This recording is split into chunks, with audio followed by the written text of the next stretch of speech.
Bonjour à tous. Le Seigneur a beaucoup parlé ce matin, et est-ce qu'on a eu l'oreille attentive? C'est quoi notre prière à chacun dans notre vie de chrétien? Est-ce que on prie pour... c'est bien de prier pour les uns, pour les autres, mais est-ce qu'on a une prière particulière pour l'Esprit? Est-ce qu'on demande à recevoir l'Esprit de Dieu? J'avais abordé il y a quelques semaines, et je vous ai dit que ça serait une suite de plusieurs prédications sur l'Esprit. Donc j'ai commencé à parler et on va tenter de répondre à deux questions. Qui est l'Esprit et que fait-il? Et on a établi que l'Esprit n'est pas une chose, n'est pas une force, mais l'Esprit est une personne. L'Esprit est véritablement Dieu. C'est un don de Dieu. C'est pour ça que je vous demande, est-ce que dans nos prières, on dit « Seigneur, donne-moi ton Esprit ». Et on va voir que dans cette prédication, on va voir que des fois, on a des idées qui sont fausses sur l'Esprit, sur comment est donné l'Esprit, à quel moment est donné l'Esprit. Et des fois, on est complètement à côté de la plaque, parce qu'on n'a pas du tout l'Esprit de Dieu. Et pourquoi je vous dis ça? Parce que quand on reçoit l'Esprit, il y a un effet sur notre vie. Et on va le voir, je vais le développer plus tard. Et cet effet influe sur notre comportement. Je vous ai parlé dans un premier temps de ce que fait l'Esprit. Et c'est la première chose que l'Esprit fait dans nos vies. Il nous convainc du péché. C'est un rôle qui est très important, parce que de là découle toute notre vie de chrétien. Parce que de cette conviction du péché arrive la repentance. Vous avez des gens qui ont entendu l'Esprit, qui ont senti l'Esprit, qui leur a dit « Mais attention, ta vie n'est pas réglée. » Et ils n'ont pas obéi. Et ceux qui se tournent vers Dieu, quand ils se mettent dans cet état de repentance, on a la certitude que l'Esprit va continuer à nous convaincre. C'est ce que disait Alex sur cette personne finée qui faisait une liste. J'ai pas été bon dans cette chose, j'ai pas été bon dans cette chose. C'est parce que l'Esprit témoigne à notre conscience qu'il faut encore donner des choses au Seigneur. Et ça nous montre une chose, c'est que même en ayant l'Esprit de Dieu, on n'est pas parfait. Et moi, je loue le Seigneur que je ne suis pas parfait. Parce que je le dis souvent, ça me permet d'être au quotidien au pied de sa croix et d'éviter de m'enfler d'orgueil. Donc cet esprit nous convainc, il parle à notre conscience. Il nous parle par la parole. Que fait-on avec la parole de Dieu? Et l'ennemi vient, il essaie de troubler notre conscience. Il nous déstabilise pour nous culpabiliser, pour nous accuser. T'es pas un bon chrétien, t'es pas sauvé, t'es pas ceci, t'es pas cela. Mais est-ce qu'on sait que celui qui est en nous est plus grand que celui qui est dans le monde? C'est inversé dans la parole. Dieu est plus grand. Est-ce qu'on sait que il y a une bataille spirituelle? Et parfois, c'est Dieu qui prend cette bataille à son compte.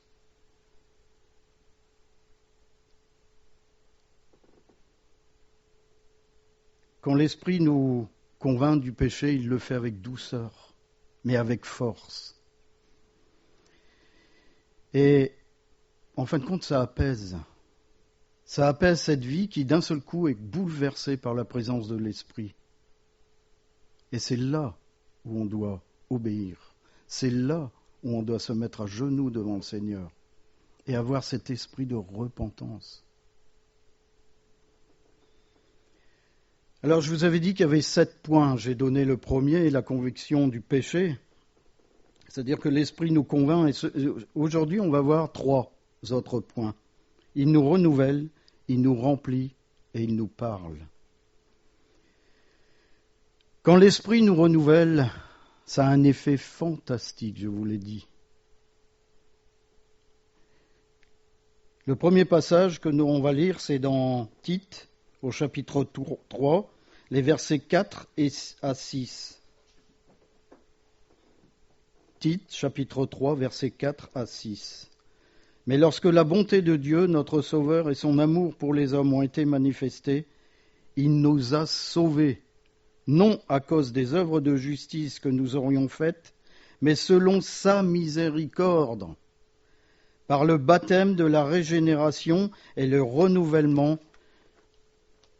du Saint-Esprit qu'il a répandu sur nous avec abondance par Jésus-Christ notre Sauveur. Souvenez-vous du moment où vous êtes venu à Christ. Souvenez-vous du moment où vous vous êtes rendu compte que vous aviez besoin d'un Sauveur. Est-ce qu'il a eu lieu, ce moment? Que vous étiez misérable devant la sainteté de Dieu. Il y a des gens qui sont capables de dire, oui, c'est à tel moment, à telle année, à telle heure, j'étais dans telle pièce. Et d'autres, ce sont des étapes. Oui, à un moment donné, il s'est passé ça. Il y a un autre moment, il s'est passé ça. Mais l'important, c'est que ces gens sont chrétiens. Ils sont vraiment à Christ. Quel que soit le temps ou le moment, ces gens appartiennent à Jésus. Parce qu'à un moment donné, ils ont donné leur vie à Jésus. Alors, ces 2 mots renouvelés et régénéré parlent de la même expérience. Alors, je ne vais pas vous apprendre grand-chose, parce que vous le savez, ces choses. Ceux qui sont régénérés sont également renouvelés. C'est pas possible d'avoir l'un sans l'autre. Les 2 choses sont ensemble. C'est ce qu'on appelle en fin de compte la nouvelle naissance. C'est ce que je vous ai dit, c'est que l'Esprit vient et change. Notre comportement change. Nos relations changent. Notre manière de voir la vie chrétienne change, puisque c'est plus nous qui vivons, mais c'est Christ qui vit en nous par son Esprit. Retenez bien ça, parce que vous allez voir, après ça va beaucoup plus profond. C'est beaucoup plus profond. Donc c'est l'Esprit qui, à ce moment-là, nous fait vivre. Alors, quand j'ai écrit ça, la première question que je me suis posée, c'est: est-ce que ma vie démontre la présence de l'Esprit? Alors si on lit Ephésiens 2, le verset 1, « Vous étiez morts par vos offenses et par vos péchés. » Certains croient malheureusement faire ce qu'il faut pour être sauvés. Ils font de grands efforts, de grandes œuvres. Ils font plein de choses. Mais en fin de compte, il n'y a rien. Rien ne change dans leur vie. Leur vie ne change même pas. Parce qu'ils empêchent l'Esprit d'agir. C'est un peu l'histoire de la brebis qui est tombée dans le ravin et que le berger vient et qui se débat. Tant que la brebis va se débattre, le berger ne pourra pas aller chercher la brebis. Et il va attendre le moment où elle est complètement au bord de la mort. Et là, il pourra la prendre et l'emmener. Dans nos vies, c'est exactement la même chose. On se bat avec la religiosité. On se bat avec des histoires préconçues de la vie chrétienne. Et on oublie l'essentiel. Seigneur, donne-moi ton esprit. Et ces gens-là, malheureusement, quand ils vivent selon leurs efforts, selon leurs œuvres, Ils ne sont pas régénérés. Ils ne sont pas renouvelés. Ce sont des cadavres spirituels, sans souffle de vie, incapables de faire quoi que ce soit. Et surtout, ils ne pourront pas se sauver eux-mêmes. C'est pour ça que dans Tite, on peut lire qu'on est sauvé selon sa miséricorde. C'est Dieu qui sauve, c'est pas nous. C'est pas nous par nos comportements, par nos présences dans les églises. C'est pas ça qui sauve. C'est Dieu selon sa miséricorde.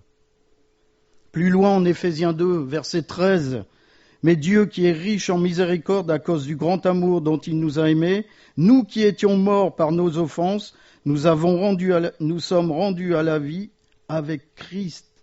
C'est par grâce que vous êtes sauvés. » C'est par la grâce. C'est pas par nos efforts. Et l'Esprit est actif dans toute conversion. Dans toute conversion. C'est pas moi seul qui vais me convertir dans un petit coin de l'église. Non, c'est parce que l'Esprit vient. Et il nous donne cette conviction. Si vous l'avez vécu, vous devez le savoir. Il m'a convaincu. Il m'a convaincu que j'étais sale. Il m'a convaincu de cette charge qui pesait sur mes épaules. Qu'en ai-je fait? Est-ce que, comme on le dit souvent, j'ai déposé mon fardeau au pied de la croix?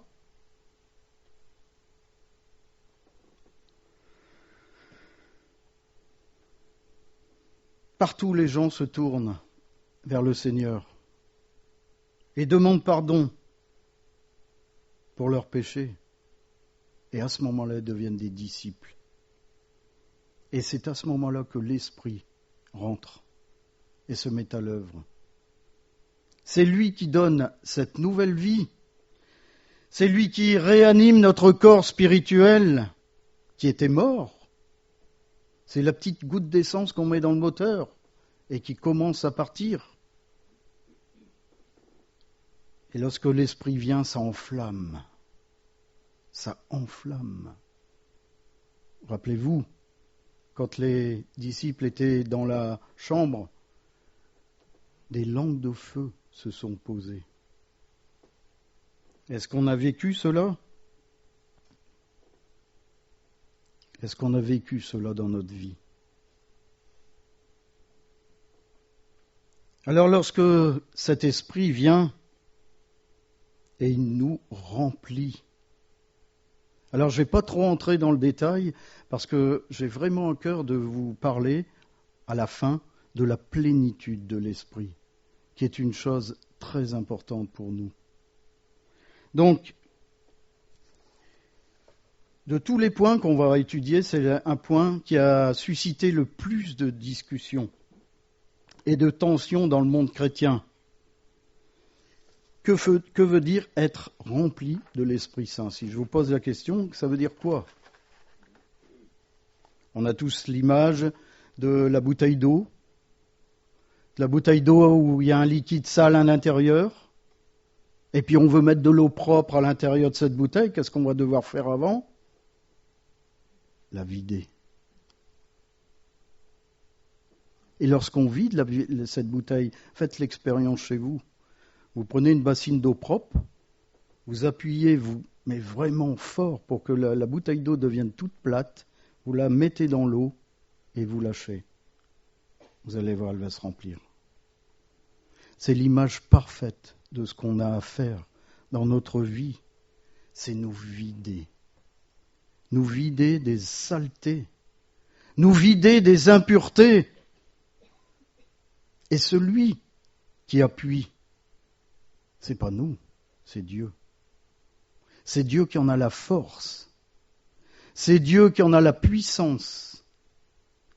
Et c'est Dieu qui va lâcher au moment où il veut, selon sa miséricorde, pour que nous puissions être remplis. En Actes 2, verset 4, « Et ils furent tous remplis du Saint-Esprit et se mirent à parler en d'autres langues, selon que l'Esprit leur donnait à s'exprimer. » En Actes chapitre 8, versets 14 à 17, « Les apôtres qui étaient à Jérusalem, ayant appris que la Samarie avait reçu la parole de Dieu, y envoyèrent Pierre et Jean. Ceux-ci, arrivés chez les Samaritains, prièrent pour eux afin qu'ils reçussent le Saint-Esprit, car il n'était pas encore descendu sur aucun d'eux. Ils avaient seulement été baptisés au nom du Seigneur. Alors Pierre et Jean leur imposèrent les mains et ils reçurent le Saint-Esprit. » Ce qu'on vient de lire là, c'est ce qui s'est passé au temps, dans les premiers jours de l'Église. Dans Actes 2.4, nous lisons un récit de la Pentecôte. Les apôtres et ceux qui étaient avec eux étaient tous remplis du Saint-Esprit. Ils étaient déjà chrétiens. Même si ce terme n'existait pas en ce temps-là. En fin de compte, l'Esprit est venu habiter en eux. Il les animait pour le travail à faire pour Jésus. C'est plus eux qui bougeaient, c'était l'Esprit qui était en eux, qui les faisait avancer. Et quand on connaît l'histoire de Pierre, il a fait des miracles. Il a même guéri des gens avec son ombre. Voilà la puissance de l'Esprit. Et en Matthieu 28, 19, on peut lire « À l'effet de toutes les nations des disciples, les baptisant au nom du Père, du Fils et du Saint-Esprit, et enseignez-leur à observer tout ce que je vous ai prescrit. Et voici, je suis avec vous tous les jours jusqu'à la fin du monde. » Lorsqu'on reçoit cet esprit, c'est Dieu qu'on reçoit en nous. Il sera avec nous jusqu'à la fin du monde. Dans le livre des Actes, maintenant l'esprit est présent avec le peuple. D'une manière incroyable, comme ça n'a jamais été vu auparavant. Et on sait que dans l'Ancien Testament, certains étaient saisis par l'Esprit pour une mission, et aussitôt que la mission était remplie, l'Esprit repartait.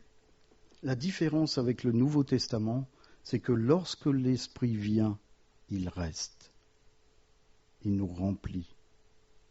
La différence est là. Je ne sais pas si vous imaginez cette magnificence que l'Esprit vient et reste. Et ça a été fait exactement comme l'avait promis Jésus. Je vous enverrai un consolateur.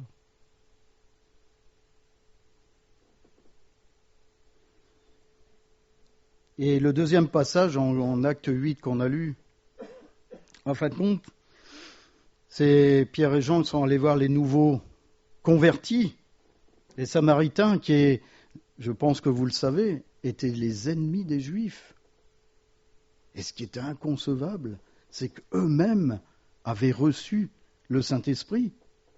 Ça nous fait dire qu'en fin de compte, l'Esprit remplit qui il veut, de quelque nation que ce soit, de quelque religion, entre guillemets, que ce soit. Pourquoi on voit nos musulmans se convertir, à votre avis ? C'est parce que l'Esprit ne fait aucune différence. Il ne regarde pas le rang social, il ne regarde pas de où on vient, il ne regarde pas notre cœur, comment il est fait, ce qu'on a fait avant, puisqu'il nous dit « règle ta vie ». Voilà ce que fait l'Esprit.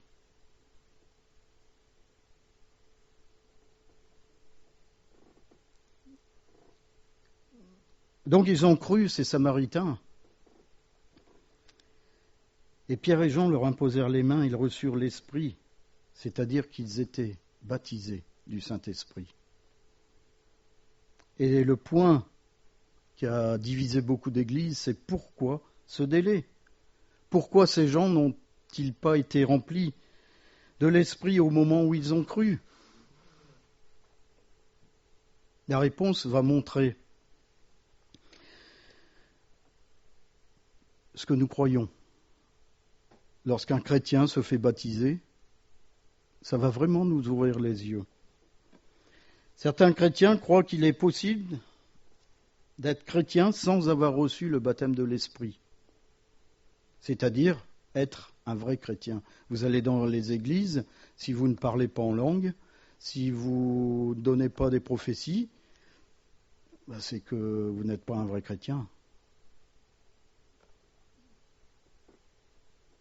En fait, quand ils disent que il vous manque quelque chose.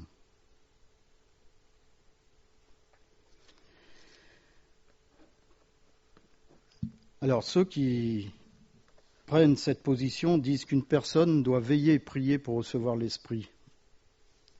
Et pour certains, comme je vous ai dit, c'est un signe lorsqu'on commence à parler en langue, lorsqu'on commence à donner des prophéties, lorsqu'on a des dons. Pour certains, c'est le point central.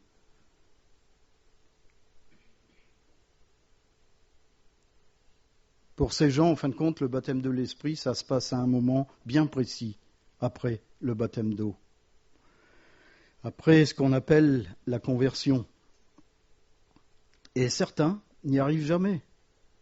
Ils restent, selon la croyance de ces chrétiens, des chrétiens charnels. Mais ça ne veut rien dire du tout. Ce que je suis en train de vous dire, ça ne veut absolument rien dire. Chrétien charnel, ça n'existe pas. Et il y a d'autres qui vont vous dire que c'est impossible d'être chrétien sans être baptisé par l'Esprit. Au moment où une personne devient chrétienne, elle reçoit l'Esprit dans sa vie. Le terme baptisé ou rempli parle de ce moment-là. Donc dans ce que je viens d'expliquer, il y a deux points opposés. C'est une différence qu'on appelle une différence théologique. Et malheureusement, ça a un impact incroyable sur les pratiques dans les églises, de la communion entre les frères et les sœurs. C'est-à-dire que vous allez dans certaines églises, si vous ne commencez pas à parler en langue, vous êtes rejeté. Et ce qui est malheureux, c'est que vous avez des gens qui sont dans ces églises-là, qui inventent des prières en langue, qui inventent des prophéties, qui inventent des choses incroyables, qui inventent tellement que l'Esprit de Dieu n'y est même plus présent. Parce qu'on remplace l'Esprit de Dieu par nos pensées.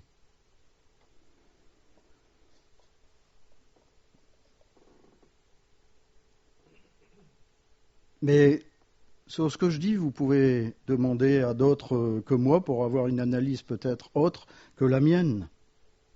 Mais je trouve que c'est très dangereux. C'est très dangereux d'avoir ces positions parce que Dieu n'agit jamais de la même façon pour une personne ou une autre. Vous vous rappelez l'histoire de cette brebis? Vous avez des gens qui, tout de suite, se donnent au Seigneur, tout de suite obéissent. Et d'autres sont encore rebelles. D'autres se débattent encore. Et Dieu attend, puisque le temps de Dieu n'est pas le nôtre, même si au dernier moment on est sauvé, on a la vie éternelle.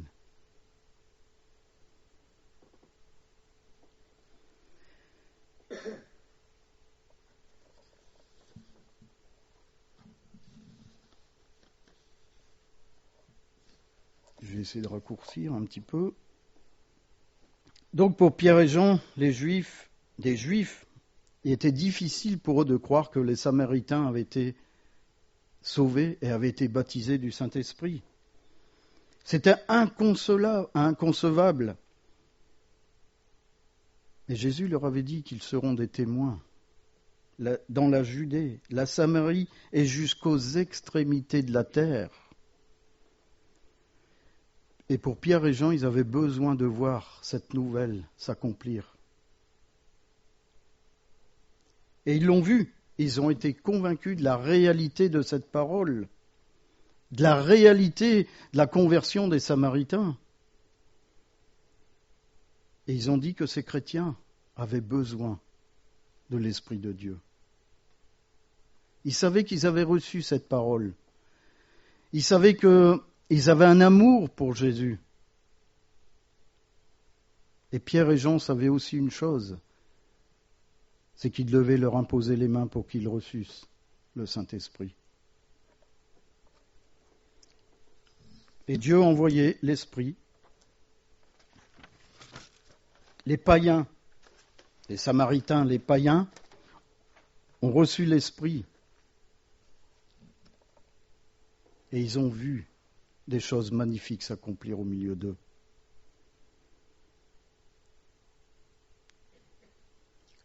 L'Esprit avait été donné avant l'arrivée des apôtres. Si l'Esprit avait été donné, avant l'arrivée des apôtres, est-ce que Pierre et Jean auraient cru à cette parole de Jésus? Non. Il fallait que Pierre et Jean soient témoins de l'accomplissement de la parole. Il fallait qu'ils en soient les auteurs, c'est-à-dire qu'ils imposent les mains et que l'Esprit vienne au moment où ils imposent les mains. C'est afin que tout puisse être compris et catégorisé par Pierre et Jean. Il fallait qu'ils voient l'Esprit agir dans ce lieu, parce que les apôtres avaient été témoins de l'arrivée du Saint-Esprit. Au milieu d'eux, ils ont tout vu le jour de la Pentecôte, puisque ça leur est arrivé. Mais ils avaient besoin de voir l'Esprit arriver sur d'autres personnes et les remplir. Le livre des Actes des Apôtres est un récit qui se passait au premier jour de l'Église. Il n'y avait aucune indication que l'Esprit agira de cette façon-là. Il n'y avait rien qui disait que les premiers apôtres, ça leur est arrivé dessus dans une pièce, et ailleurs on imposerait les mains. Ils ont pris, en fin de compte, ce qui se passait à ce moment-là. C'est pour ça que prendre des positions sur lorsqu'on est baptisé, on doit recevoir l'Esprit, on n'en sait rien. Les apôtres viennent de le démontrer. Puisque pour eux, ça leur est arrivé quand ils étaient dans une pièce, et pour d'autres, ils ont dû imposer les mains. C'est Dieu qui choisit.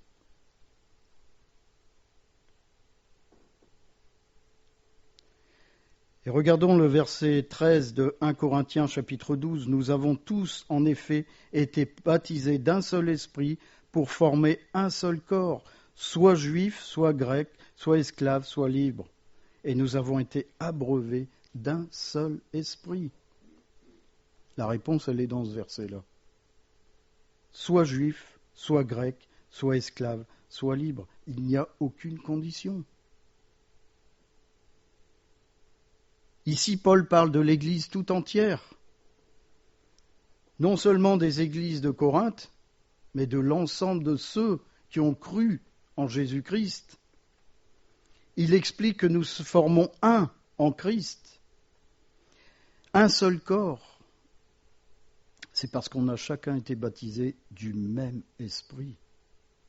Il n'y a pas 36 esprits, il n'y en a qu'un seul. Et lorsque cet esprit nous remplit, c'est là où vient le même amour, les mêmes pensées, les mêmes affinités, les mêmes façons d'agir, les mêmes comportements. Un chrétien qui a reçu l'Esprit de Dieu n'est pas différent d'un autre chrétien qui a reçu l'Esprit de Dieu, puisque c'est la même essence qui les fait vivre. Christ lui-même, qui demeure en eux, et eux qui demeurent en Christ. Je ne vous apprends rien, vous le savez ça. Mais ici, est-ce que l'apôtre parle du baptême d'eau? Je n'ai pas l'impression. Il parle vraiment du baptême de l'Esprit. Et c'est dans cet esprit-là qu'on est unis, dans rien d'autre. C'est plus des camaraderies, c'est plus des choses sensibles, c'est l'Esprit de Dieu qui nous unit.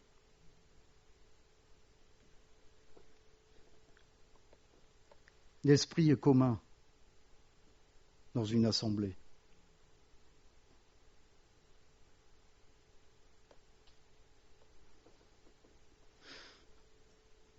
Donc il faut que chaque chrétien reçoive cet esprit. Il faut que chaque chrétien reçoive cet esprit pour parler le même langage, le langage de Christ. Pourquoi des fois les gens ont des vies complètement détournées ou de travers? C'est parce qu'ils ne parlent pas le même langage. Parce qu'à un moment donné, ils s'écartent de l'esprit qu'ils ont reçu. Pourtant, l'esprit vient et parle. Est-ce qu'on a encore cette faculté d'écouter ce que l'esprit nous dit? Si vous prenez un aimant, prenez 2 aimants. Vous essayez de les rapprocher, vous allez voir, quand ils sont puissants, c'est pas possible. Faites l'expérience chez vous. Vous les retournez, vous en retournez un sur les 2. Pouf, ils vont se coller. C'est exactement ce que fait l'esprit dans nos vies. On a notre vie au départ qui est comme ça. Ça, c'est l'esprit qui arrive. Et notre vie, elle est comme ça. Et des fois, on résiste. On résiste parce que l'esprit qu'on a en nous n'est pas celui qui veut nous attirer. Alors, ce que fait Dieu, c'est qu'il retourne notre vie. Quand je dis retourner, c'est tout chambouler. C'est-à-dire que il fait en sorte que la conviction du péché vient dans notre cœur. Et on est retourné. Parce qu'on sait qu'il y a quelque chose qui ne va pas. Et à ce moment-là, lorsque notre vie se retourne, crac, tout de suite on est attiré. Est-ce qu'on a connu ce retournement dans nos vies? Est-ce qu'on a été rempli de l'esprit? Et vous verrez, lorsque j'aborderai la plénitude de l'esprit, on rentre dans des choses qui sont vraiment puissantes. On a besoin de connaître cette plénitude au quotidien.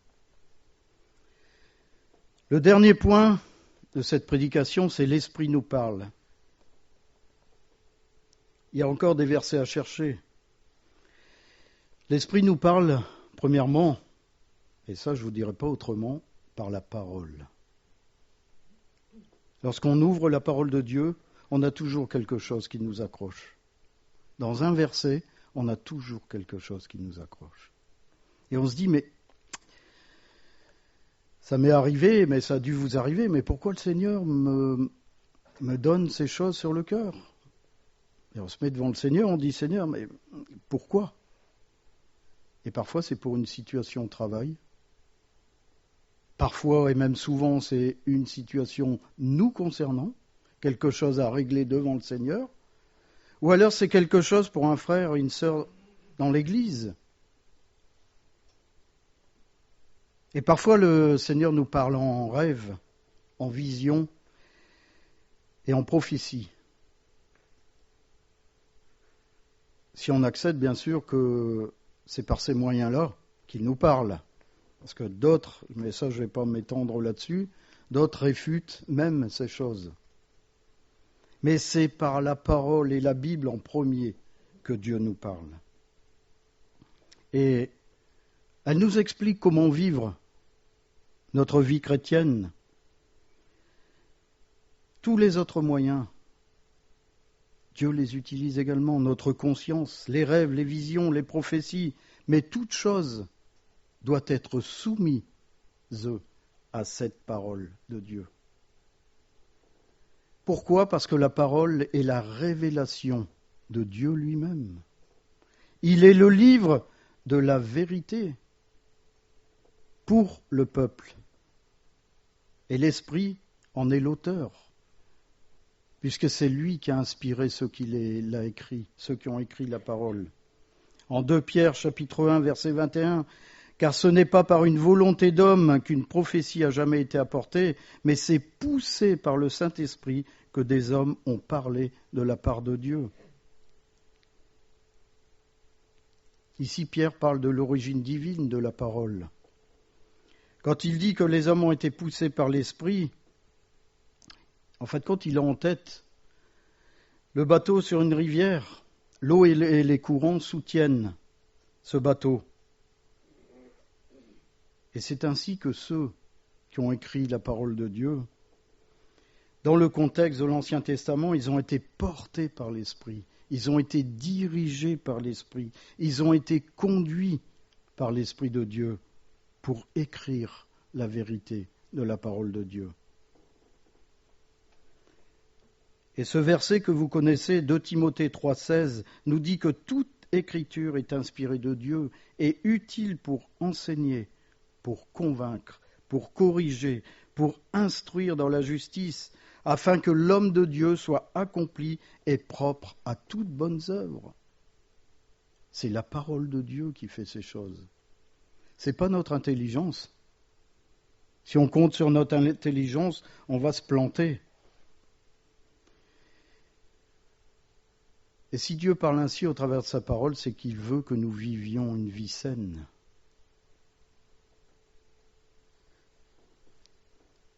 Alors si quelqu'un croit que l'Esprit lui parle de quelque moyen que ce soit,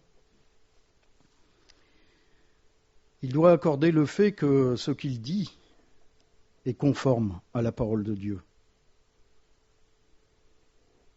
Parce que si l'Esprit se contredit, c'est-à-dire contredit la parole de Dieu, toute la foi s'écroule.